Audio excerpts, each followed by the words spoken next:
Hello friend, welcome to the Stefan podcast. I'm truly grateful for you tuning in and listening to this episode. Today I spoke with a multi-talented artist, creator, musician, poet, playwright, actor, comedian, you name it, and dear friend of mine, Villi. We got into the myth of adulthood and how not expressing your truth to others and yourself can lead to great pain. We spoke about how a big portion of the ideas and beliefs we think are our own have actually been passed down by parents, culture, media, or other influences.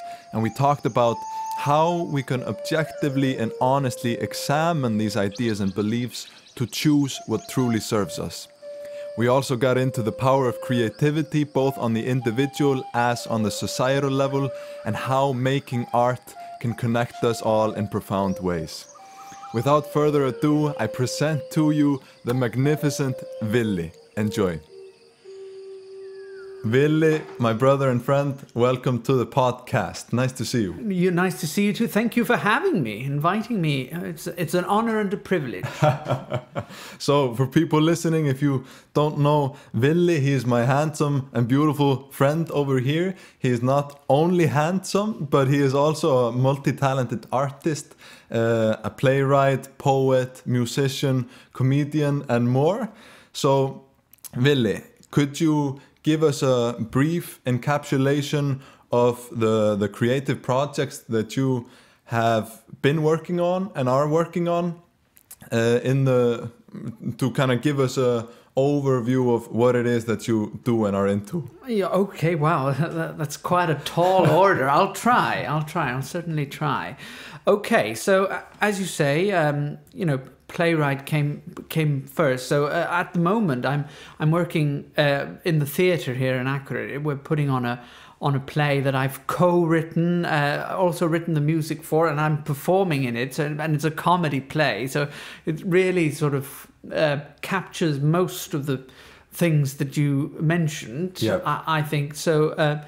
But basically, it's hard to categorize yourself as any one thing when you're interested in so many aspects of creativity and the creative arts. So I tend to think of myself as a sort of playwright performer, but then I suppose being a musician and a comedian has been a bigger part of my life for the last few years. Yes. Or has been responsible for the main part of my income, let's say. Yeah. It's hard because it's hard to pinpoint yourself as any one thing, I think. So it really depends on the day what I think of myself as.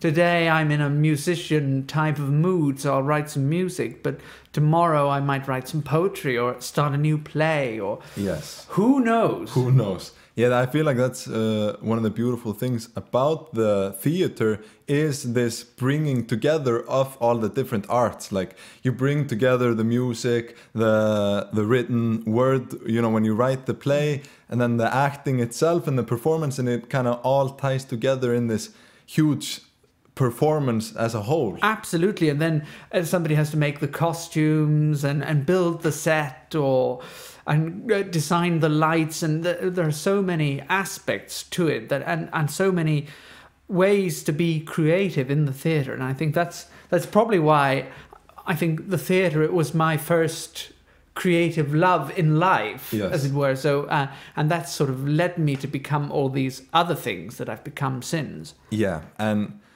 I want to, because I want to get into the play that you are putting on right now. But first, if we look at the comedic aspect of this, because this play is a comedy, right? Yeah. I want to get your opinion on, because you're a comedian yourself. You've hosted all sorts of events and do all sorts of videos and all this, using comedy as some sort of a tool in a way, because it's so powerful to get certain messages across for example, you know, making people realize how actually silly their actions are when you put them in a joke and they laugh, but then they realize, wait, this is actually my life. I do this. So I wanted to get your thoughts on what do you feel is the power and purpose behind you doing comedy?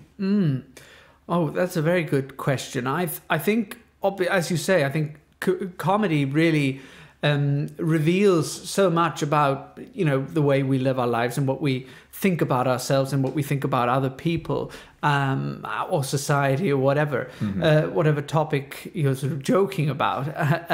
But but it's also quite cathartic. It releases something. So in many respects, I think comedy is sometimes the only way to deal with difficult subjects, because you know, talking about them really seriously doesn't really add anything, because we don't really need to talk about. We just need some kind of release, something that sort of eases the tension or eases the pain, or and comedy can be such a healthy way to do that, I feel. Yes. And you're absolutely right. I think it is a tool. I think one of my favorite sort of metaphors for it is that comedy is like a hammer, because sometimes people say you can't joke about this or you can't joke about that. Yep. And I really disagree with that, because I feel you should be allowed and able to joke about anything, so long as you're not hurting anyone. Yeah. And in that respect, I think comedy is like a hammer. You know, you can use a hammer to sort of nail in a nail, but you could also beat somebody's brains out with a hammer. Yes.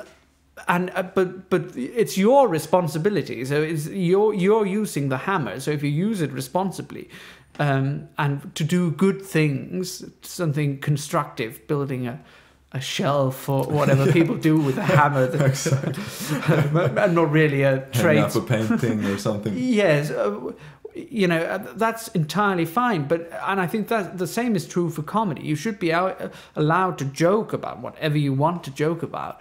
But in the end, it's your responsibility to determine whether the joke is offensive or hurting anyone, and then it's your responsibility, and you have to deal with the consequences. Yeah, of course. But I don't think you can say about any subject, you know, beforehand, before you've heard the joke, you shouldn't be allowed to joke about this. Yeah. And I think that's probably because I think it was Ricky Gervais who was talking about how people often confuse the subject and the target of a joke. So if somebody, you know, just because a joke's about a minority group or something, doesn't mean you're making fun of that group. You could just as well be making fun out of the people that are treating them like a minority. Who are ignorant and are not tolerant or whatever.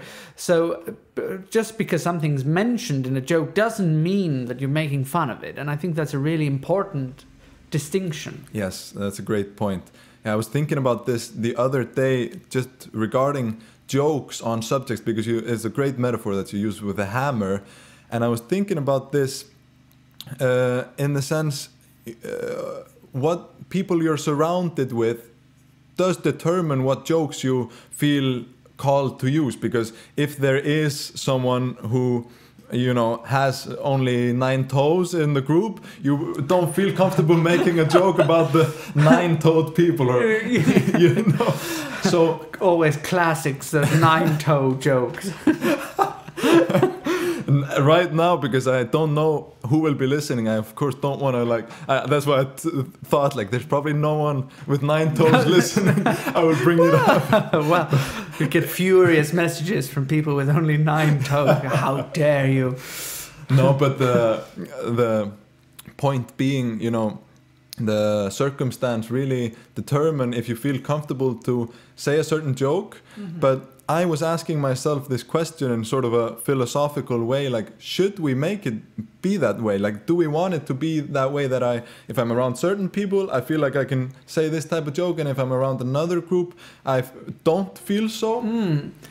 I no, it's a really interesting point, because I think, you know, deep down, most people are decent, good people who don't want to be, cause offense, or they don't want to, hurt other people's feelings. Yeah. So I think that feeling of not wanting to, tread on anybody's toes, especially if they only have 9 of them, comes from a good place. But we can take it too far, I think, because we've seen this sort of development in society where people are getting offended on behalf of other people, not because they themselves only have 9 toes, but they get offended because somebody's aunt somewhere has 9 toes and you can't say that, whereas the person who only has 9 toes might think the joke's really funny. Yeah, exactly. But other people are saying you can't do that to those people, and I think that has maybe been taken a bit too far in this getting offended on behalf of others. Yeah. And I even have examples of this, from my own life. Many years ago, I wrote a really silly song called "Lesbians Everywhere," and because I was sharing a flat with a friend of mine, a really good friend of mine who's a lesbian, and I thought it would be really funny to write this song. Yeah. Which I did, and then I was performing it, and usually people really laughed and thought it was funny because it's so silly and absurd. Yes. And I think it's so absurd that it's clear that I have nothing but love for lesbians. Yeah. And you played me the song the other day, right? Yeah. And but then I remember we did a performance one time, and another friend of mine, who's also a lesbian, was in the auditorium with her then girlfriend. Yes. And she told me after, because she really loves that song,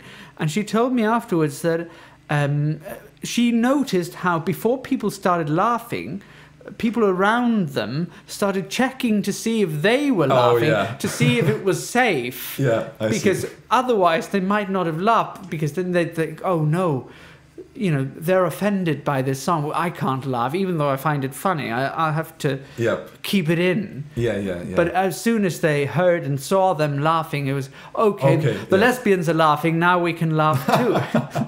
Yes. So, which I find really interesting and fascinating. But I think it comes down to sort of this sort of group mentality, or, wanting everyone within the tribe or herd to feel comfortable. So exactly. And it really all boils down to what the intention behind a joke is. Like, is it actually, are you saying the joke in a way to hurt someone or makes fun of someone, or is it more to try to connect everyone together through comedy? And that might be by pointing out some weird features that someone has, because the truth is that, like, certain groups act differently than other groups, and when they interact, sometimes it's just super funny to see how it goes. Yeah. But if we can joke about this and see it for what it is and not get so caught up in, it's really like a separation mentality. If I think, okay, this is a group that I don't belong to and I belong to another group, and if we are making mean jokes on each other's behalf, that really says, like, okay, I'm not part of this and they are not part of this, and that's when it can become mean. But if we really get into this unity mindset, we're all just, people together, and it's funny that some of us have 9 toes and some have 10, then it can be really powerful just to, of course, laugh together and point out silliness that is going on, and maybe make people realize that, oh, okay, this was actually weird that I have this stigma towards 9-toed people. Now I see them as one of the tribe. Yeah.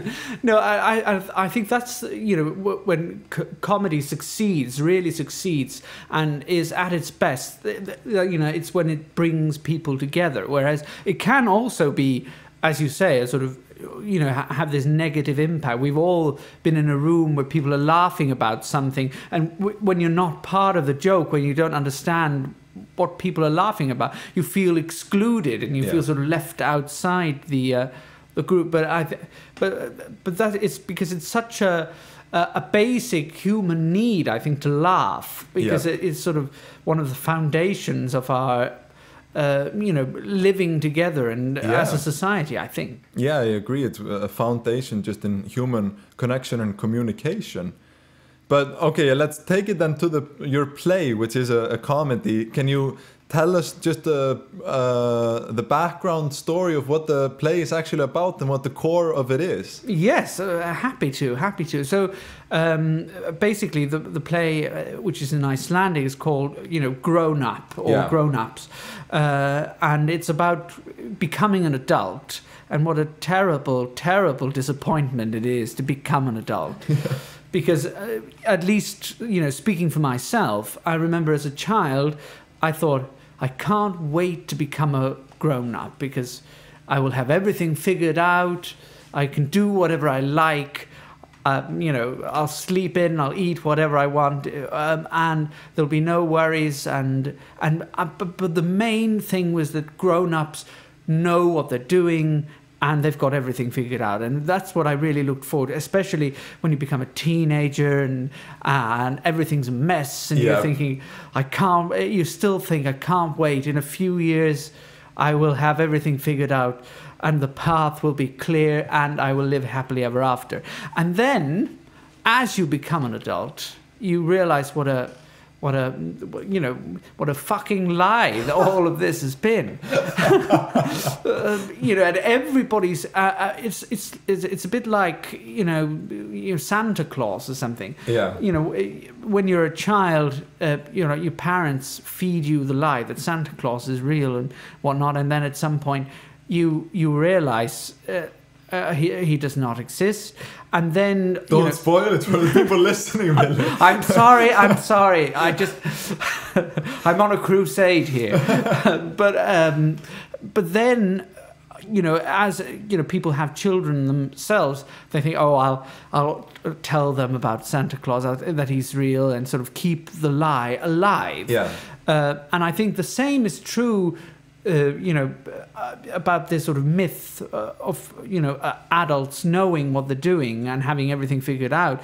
As when you become an adult, you realize that you don't have things figured out, and probably no one has things figured out. Everybody's just winging it from day to day and hoping for the best and hoping that other people don't realize what a mess they are. But you also feel responsible to sort of keep this myth alive that you pretend to have things figured out so that people who are younger than you or just people the same age or even older still think that you've got everything together and you know what you're doing. Yes. And it's not very helpful, I think. I think a lot of the problems we have in society, people burning out, a lot of depression and all sorts of mental instability and whatnot, boils down to people sort of pretending or feeling the need to pretend to be something that they're not. Yes. And no one will, become probably, because at least speaking for myself, I've yet to experience this all-knowing feeling of being of having it all figured out. Yes. Still hoping for it, but yeah, there's a few different things that come to mind for me thinking about this. What is happening is that we are pretending that we are something that we are not, and that forces us to wear a certain mask and hide the truth within ourselves. But if we could all really set the truth free and tell each other how it's actually going and have compassion towards each other, not to judge how it's actually going, like, okay, you got everything fucked up, but I'm still gonna love you, like we will figure it out. That would, we've all experienced, for example, telling someone a secret that we've been holding in for a long time. It feels so good just to release it, like, oh, I don't have to maintain this front anymore. I can just, they see me for who I am, and it feels so good. But then I ask myself, where does it come from, this myth? Like, because we see this is so common in society, everyone experiences this. Where does it come from? And is it something inherent to the human being, because we don't want to seem vulnerable, we want to seem strong all the time, and then we just rather like boil things down inside than come clean and just tell people how we are? Or is this something that we are is it something that culture raises in us, that because the parents keep on telling you this myth, then you feel like you get the programming from them and you decide to do the same with your kids? Or where does this come from? No, that's a really interesting thought, because I think it probably a mixture of the two. Because I think on some, in primal level, I think this is something from nature. I think, when people, thousands and hundreds of thousands of years ago started living together as tribes, somebody had to stay up all night and sort of guard, wherever people were sleeping. Mm-hmm. And I think somebody was always responsible for the welfare of the herd or tribe. And so, for instance, if you were the night watchman and you were supposed to make sure that the lions didn't come in the night and eat everyone, you sort of probably felt the need to be alert at all times. I think probably the best example of this sort of silly pretense, where I remember being called at 6:30 in the morning one time, and obviously I was asleep at 6:30, and somebody called me and said, "Sorry, was I waking you up?" And rather than saying just yes, but that's all right, I will sleep again at some point. Hopefully. Rather than saying that, I went, no. I've been awake for a few hours. I woke up at 3. I did my morning routine. Yeah. Of course, you didn't catch me unaware. I knew what I was doing. I knew you'd call. Yeah. So things sort of really, really silly and just a pointless lie. Yeah. But it somehow felt so embarrassing to be caught not being prepared for something. Yeah. And so I think this lie about having things figured out stems from the same root, and it's being prepared for the lions to come in the night, being prepared for every possible eventuality. Yeah. Sort of, I was ready, and I'm always ready. Yeah. It's the same if we go back to the tribal societies. You don't want to seem to the other tribe that you don't have your shit figured out. Like, you want to look like you got this figured out, because otherwise they might come and steal all your stuff, or they might come and take all the animals you have or something. So you want to look like you have things figured out. Yes. But then when you take this example of someone calling you, I think to myself, how much of the time are we trying to protect ourselves with this because we don't want to be caught off guard? Or are we protecting the person because you don't want to make them feel like they were doing something bad? By waking you up. Yeah, so you say, no, it's no worries. When actually, like, I would have liked to sleep. Because I was thinking about this just yesterday, how many times we keep the truth of ourselves within because we don't think other people are ready to handle us telling them the truth. Yes, that's a really good point. Because and I feel like this is a good example where I would not feel like if someone calls me at 6 that it's like shameful that I wasn't awake and I was caught off guard. I would probably do the same thing as you and say like, no, I was awake. Well, I don't know, but if I would say it like that, then I would be out of the... It would be because I don't want the other person to feel bad. Mm-hmm. And I do this sometimes in my life when I don't tell the truth because I don't want the other person feeling bad for me, saying this, like, did you actually hurt my feelings or something? And yes, okay, I felt a little bit bad after this, but we obviously know it was all good. It was no worries. Don't worry, you didn't do anything bad.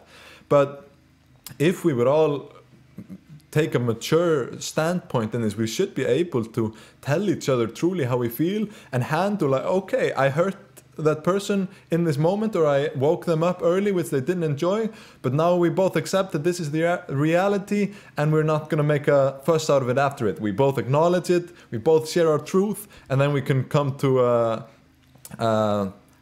conclusion together. Yeah. We'll settle it with a duel. No, but I think, but also I think it comes from this, when you're a child, obviously, the first grown-ups and adults, you get to know your parents or whoever raises you, and those people, your world is sort of built around those people knowing what they're doing, and you feel they have all the answers. They know when you're supposed to go to bed. Yeah. They know you're allowed candy once a week or whatever. Yeah. They've figured out all these rules, so Yes. they must be really wise. Yeah. And they must know everything there is to know. And so you build this sort of idea of the world in your head around that, because they are the closest examples of adults that you have. So therefore, all adults must know this. Yep. But then also we have this what I like to call the sort of Disney influence, but it's really the fairy tale influence of how, how all Disney films and how most fairy tales, at least, today, maybe not in the grim period where some of those are really dark, most fairy tales end with, and they lived happily ever after, as if happily ever after was a constant state that you achieved. You make it there and then it's all figured out. You don't have to worry anymore. Yeah, and I think that goes hand in hand with, this becoming an adult, figuring everything out, and in the play, we sort of cover these things that society tells you on some level that you have to do to become an adult. You have to educate yourself, so get some sort of education. You have to find somebody to share your life with you, so a spouse, and then preferably, if you can, you should have children. Yeah. And you need to find a job, a suitable job, based on what you educated yourself as. And then once you've done all those things, and you buy a house or a flat, and then you wait until you die. Yeah. That's really sort of the recipe, and that's the happily ever after part, where you've achieved all those things, you've figured everything out, and then it's checkmate. You could just wait. If you put this at the end of every fairy tale instead of they lived happily ever after, and then they waited until they died. Yeah, it would change the tone quite a bit. No, but because it's so infantile to think that, because we all know that, one day you feel great and the next day you're feeling a bit down, and it's just the normal. It's absolutely normal to sort of have these ups and downs in life, I think. Yeah. And it would be naive to think that you could achieve a level of existence that's devoid of all those ups and downs. Yeah, it just reminds me of a thought that I've had so many times, just when you say it like this, ups and downs. If we take this picture of the heart monitor, it goes up and down, and that tells you you're alive. But if you have a flat line, then you're dead. That's really, really excellent way to look at it. It's exactly like that. Yeah, because, if we think about this living happily ever after, the fairy tale picture is that you reach just this state, and then there's nothing that will need to change from here. Like, this is just the constant state that you've made it, and you live happily ever after. But I think for myself, if there would be like a point where I feel like I have every single thing in life figured out, and I could just sit down and there's nothing left to do, then that's really like game over. Like, okay, then there's no point anymore to keep on going. No, you could just jump out the window. Yeah. Because there's nothing to add. Yeah, exactly. But you want there to be some kind of challenges coming up, and you want there to be more quests in the fairy tale, and you will have to go and fight another dragon, and you will have to do these things, because that's where you grow. And if this top point would be like the point of Jesus or Buddha or someone that has completely realized the whole game. Mm-hmm. But still, no, my image of someone living happily ever after like this would be some kind of like Indian saint or Baba that just sits on the street and doesn't eat anything or do anything, and just sits there in complete bliss. And definitely there is some beauty in that. but for me, is the spirit within me. Like, I don't want to have it all figured out, because that leaves more to figure out. Like, if I don't know everything, there is still more to know. Absolutely. And I think the same is true in creativity and art. I mean, if you know, when you set out to create something, let's, you know, for the purposes of this example, let's say you're writing a song. Yes. You have this, you think, oh, I want to write this type of song, or I want to write a song about this. And you have this idea of what this song is going to be like in your head. But then the end product will always be something slightly different to what you imagined that it would be. Yes. And that's the most beautiful thing about it, because I think if you could write the idea exactly as you imagined it, yep. You'd write one perfect song, and then you have nothing more to add, because you wouldn't have anything to figure out. Yep. Yeah, this brings me to like this thought of that we need to have certain limitations for there to be anything at all, because, for example, when you're creating a song, you can't make it into the experience of everything figured out, everything included, like it includes the truth of everything in the song, because that would just be, you know, life in whole or something. But when you make something, you will have to put a confinement around it, where you say, okay, this song is about a certain subject, and that means it's not about another subject. Mm-hmm. And that leaves you to write then later about this other subject. Mm-hmm. And this is the beauty of limitation, is that, you know, without any limitation, there is no experience to be had. If you didn't have the limitation of existing in a body, you would have no idea who you were or where you were or anything. You need a limitation. Mm-hmm. Like, my body is this and it's not this. And that makes also... for experience, I know that I have these limits, you have different limits, which are your body, and we can interact together. Mm-hmm. And there are so many different limits going on, interacting with each other, and then we can explore this all.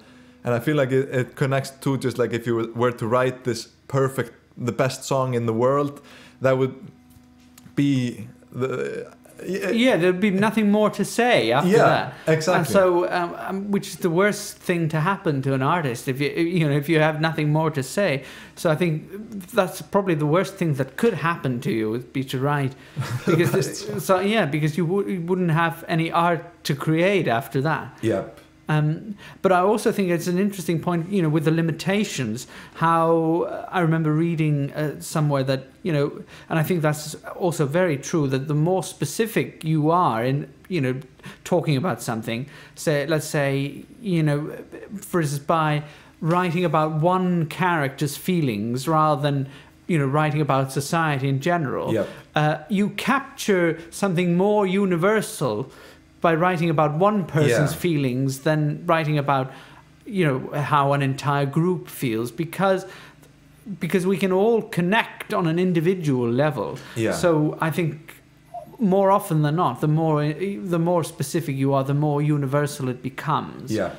Yeah, and when you place a certain limit, you of course exclude what is not inside of the confinements of the limitations you've set, but it is such a way more potent drink, because you know, if you're writing a sad song and you decide just to limit yourself to this depressing, sad feeling, and you're not writing about all the other feelings, this is the feeling you're going for, then the people that are actually going through it, they will connect with it so deeply, and there will be people that are happy and they don't, you know, care for the song at all. Mm-hmm. But that's all right, because you're not trying to make it for them. You're limiting yourself to this. Mm-hmm.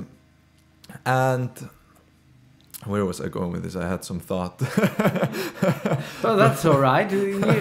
Well, I can't remember where we started. We were talking about the play on some. But that's the interesting thing. It's the journey, not the destination, and that's true about life as well. I think. You know, and that's the point we try to make in the play, is that, you know, even though you're supposed to, as society would like you to believe, tick all these boxes and fulfill all these conditions to become an adult. It's all make believe. In the end, I think you should, because you will never have things figured out, and all the self-help books and TED Talks or whatever trying to sort of tell you otherwise, just bullshit, really. They might have some really interesting points and helpful guidelines along the way to better yourself or improve yourself. Yes. But they will never lead you to have all the answers, because no one has all the answers. Yeah. But what we're trying to sort of do, because it's a comedy, but I think, like we were talking about earlier, how comedy can be sort of cleansing by sort of addressing these things that we all go through, because we all get older and are supposedly adults in the end. I think by treating it with a comedy lens, by looking at it through the comedy lens rather, I think we can laugh at ourselves while acknowledging, okay, so maybe I don't have to live my life in such a way. Maybe I should be more honest with myself, with everyone around me. No, I don't know how to do this, or I feel out of my element or out of my depth here. But and it's all right to admit that. It doesn't mean that you failed at life. Yeah. This got me thinking about now when you said being more honest with yourself as well. Because we were talking earlier that you're trying to deceive other people, like that you got it all messed up, but you're trying to make up this mask and this front for other people to think this. It goes the same for oneself, because we deceive ourselves so much. Like we make ourselves believe that we have things figured out, and don't. A lot of the time we lack the courage to look within and actually see the truth within ourselves. And thinking about these different programs or ideas that we are made to believe, whether it be by culture or whether it's human instinct or whatever, most of these we did not choose ourselves. Like I did not choose to believe that the system has to be get this education, get a job, get a spouse, kids, and that's the default program. I didn't choose to believe that this is the truth, but somehow it was ingrained to me as an idea where I thought that, this is what I think. But there was a certain point in my life, I feel like it was 2 years back or something, when I just looked at this objectively and looked at the idea without the attachment that this is my belief, because I thought that this was how it goes. And I just looked at it and I thought, wait, maybe I have the option to choose something else. Maybe this is something that just somehow was fed into me when I was a kid, and I can choose something different. And then I realized that I wanted to do that, so I did. And my life is not like this at all.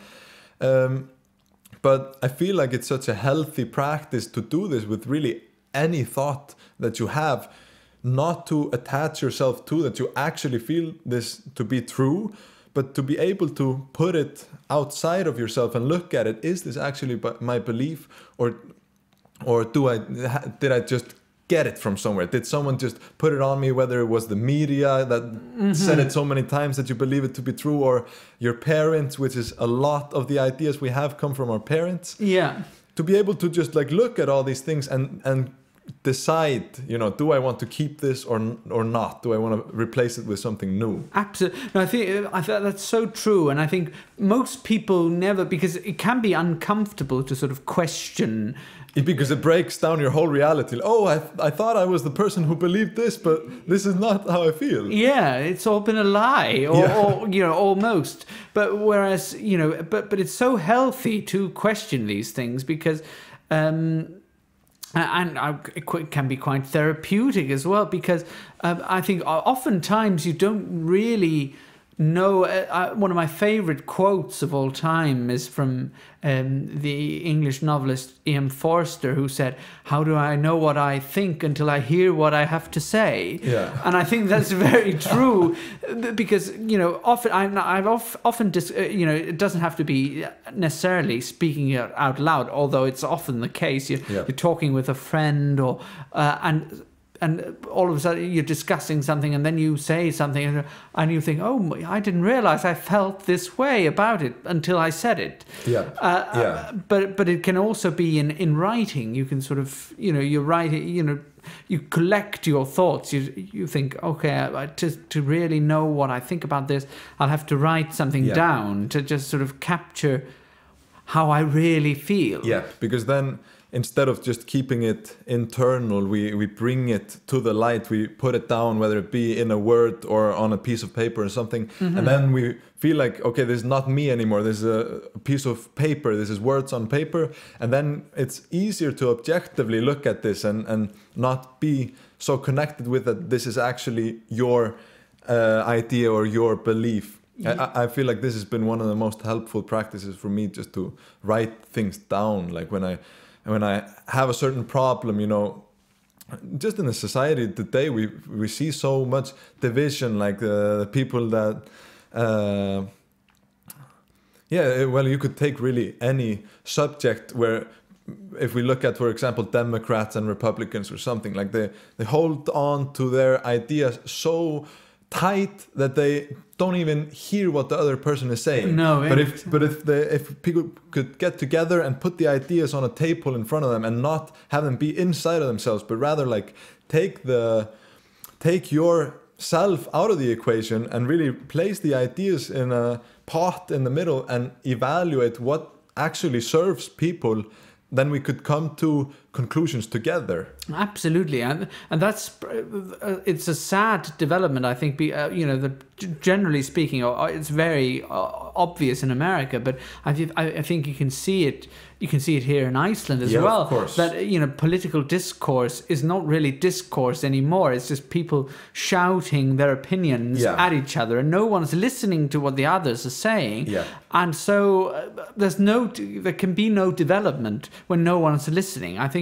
Whereas if people were to really talk and sort of trying to figure things out together, something might come of it. Yes. But if it's just monologues on both sides and nobody's listening to what the others are saying, there's no point to it. Yeah, that's a great point. This really manifests both on the personal level and the societal level, and really wherever you look at it, it always happens like this. Where the real growth happens when you can place yourself out of the equation and look at both sides of the coin, and then take an intelligent decision once you know both sides. Mm-hmm. So, Villi, I want to get into with you a little bit. We touched on like the creative process here. Yeah. Because you are such a you have so many different things going on when it comes to creation. Mm-hmm. And I wanted to get your thoughts and how you feel about the difference really for the individual and the collective when someone goes ahead and creates something, because there's one thing to create something and it's another thing to share it. Mm-hmm. What is the power for the individual in your experience in creating, whether they share it or not? What do you get out of creating something, whether it be a song, a poem, or a drawing or something? And then if we look at the collective, what benefits or not benefits does it have to put it out into the world?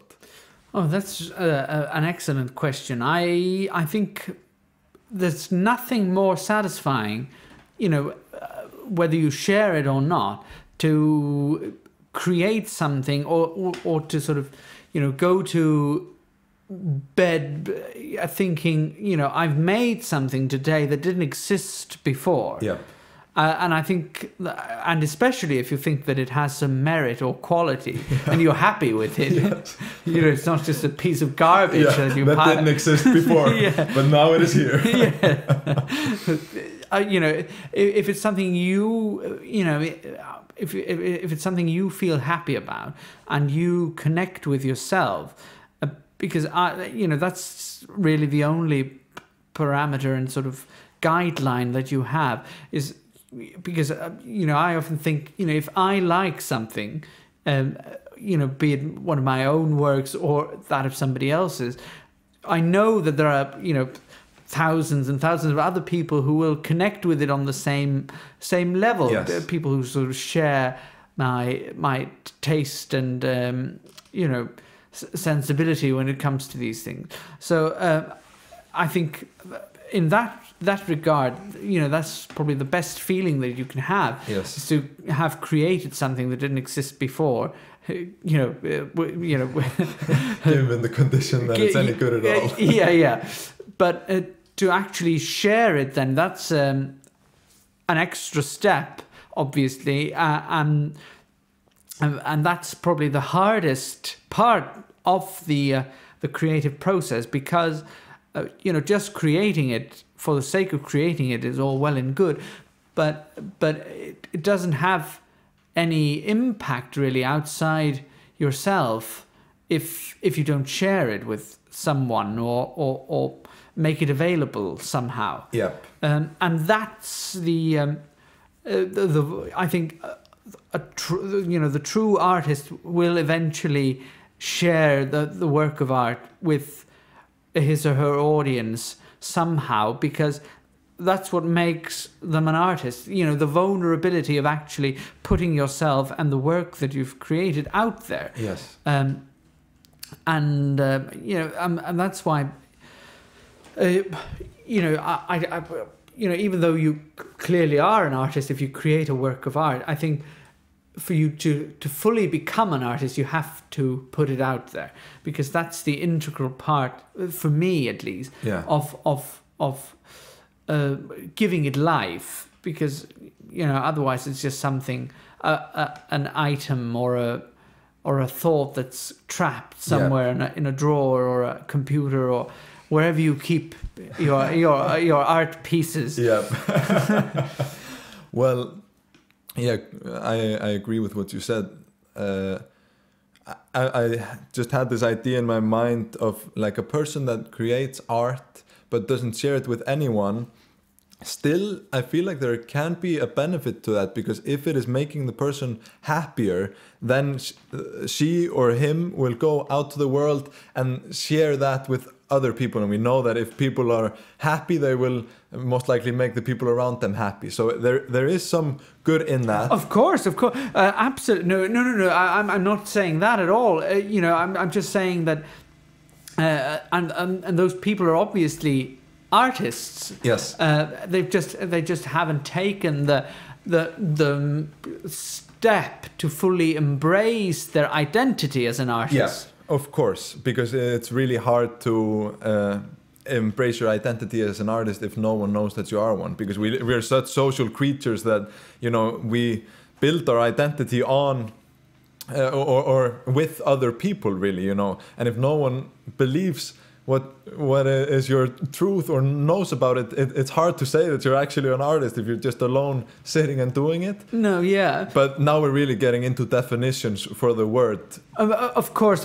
But I think people also sort of, many people like that are sort of too, some people are too modest, or they feel like taking the step of actually sharing it is a bit too sort of, oh, look at me, look at what I made, and feel that taking up too much space. Yeah. And that's sort of holding them back. And I think, you know, there are a lot of artists who are sort of like that, but and we've all been guilty of that at some point. Yes. Often because you have to do it just to get yourself out there. It's just a part of the job, as it were. But also, it's a misunderstanding on another level, I think, because taking that space is not just sort of, you know, putting yourself out there and just treading on everybody's nine toes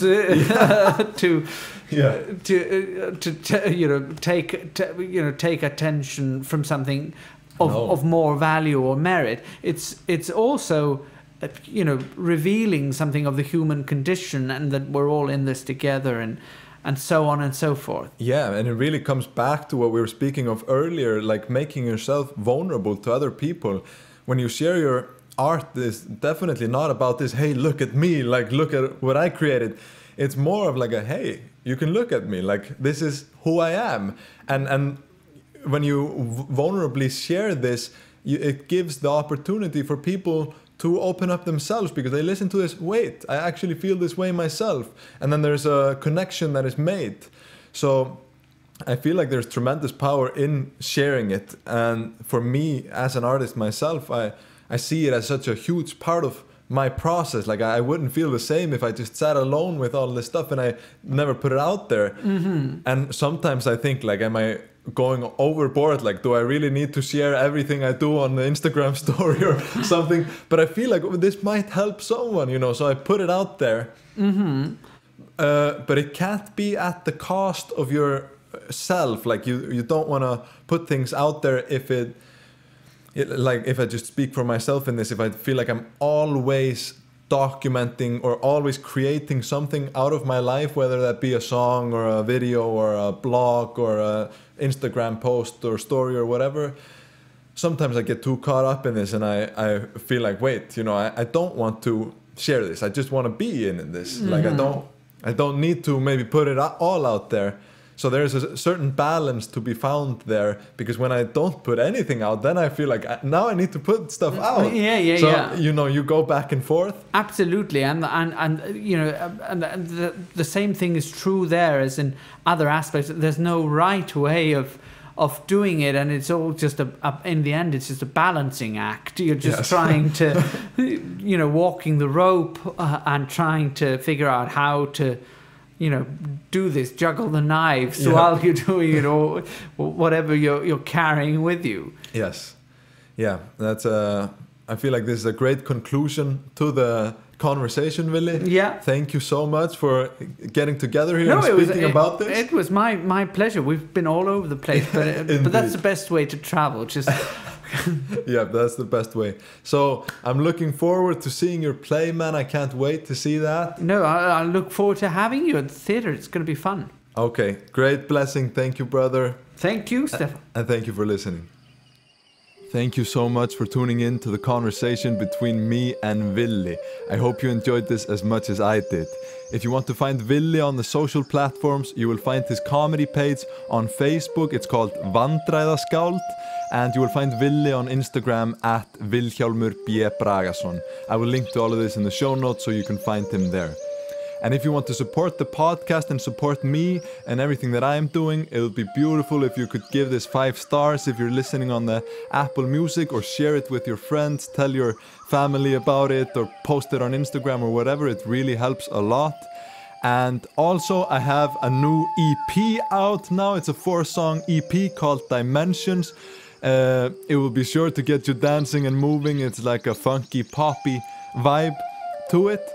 And I also launched my Patreon now again, so you can go over to Patreon. You'll find me, Stefan Eli, at Patreon. I will also have this linked in the show notes, and there you can get exclusive content, unreleased music that no one has heard, posts and poetry and videos from me that you won't find anywhere else. And you can subscribe for either just $2 a month or $6 a month, and it truly helps out for me to be able to, do bigger projects and keep on creating all the stuff that I'm doing. Also, my website is live. It's called stefaneli.live. I'm super pumped with not having .com or .anything. It's .live. So stefaneli.live, there you will find a bunch of information if you want to support, or if you want to read about everything that I'm up to, or find the music, or support in any way, whatever. It's all on stefaneli.live. All the links will be in the show notes to the website, to Villi, to me. So thank you again for tuning in. I'm sending blessings and love to every single one of you. Hope you're having a great time. Kisses. Thank you.